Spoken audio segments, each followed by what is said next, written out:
Бишкек шаарынын айрым тургундары жылуулук үчүн январь айында 5 күндүн акчасы алынбайт дегенине карабай, мурдагы айларга салыштырмалуу көбүрөөк эсеп чыгып келгенин айтышууда.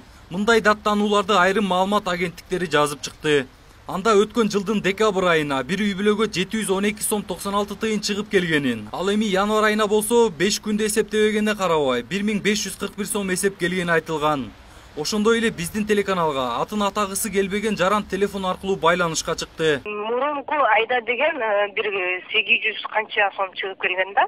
Анда деген ошондо мурунку ай болгондо декабрь 31 күндүк, а буда деген январь айында 31 күн. Ошо бул квитанцияда жазылган экен да, 26-сына чейин гана эсептелди, 26-сына кийинки күндөр эсептелген жок деп. Ошонун негизинде дагы бизге 938 сом келип чыкты да. Ошондо айырмасы бир 100 сомго жакын айырма келип чыгып атат да. Ошондо биз эптеп кандай жол менен эсептегенин билбей, түшүнбөй турган кезибиз. Бишкек жылуулук тармагы ишканасы январь айындагы жылуулукка төлөмдөр 5 күндүн акчасын алып салуу менен эсептелип бүткөндүгүн билдирди. Ал эми Бишкек жылуулук тармагынан жылуулукту буу менен алгандар акысын бир айга толугу менен төлөй тургандыгын айтты. Ошондой эле январь айындагы жылуулук акысы декабрь айыныкынан көп чыкпашы керек эле деп да кошумчалады. Центр обращаются, называют свой лицевой счет, и оператор им объяснит, где именно, где вот в чем разница там по отоплению, сколько должно было бы за 31 день, сколько за 26 дней вышло. Только так можно посмотреть.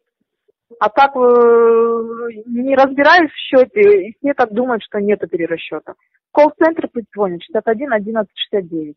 Эске салсак, улуттук энергия холдингден бишкектиктер жылуулук үчүн январдын 5 жана февралдын 2 күнү үчүн акча төлөбөй турганын билдиришкен. Андан тышкары жогорку кеңештин Бишкек жылуулук борборундагы аварияга байланыштуу жалпы жыйынында премьер-министр Сапар Исаков энергетика тармагында реформа жүргүзүү максатында жылуулук жана электр энергиясынын тарифтерин жогорулатуу керектигин да айткан. Жодар Бузумов, Азамат Жумадилов, Next TV күндүн темасы үчүн.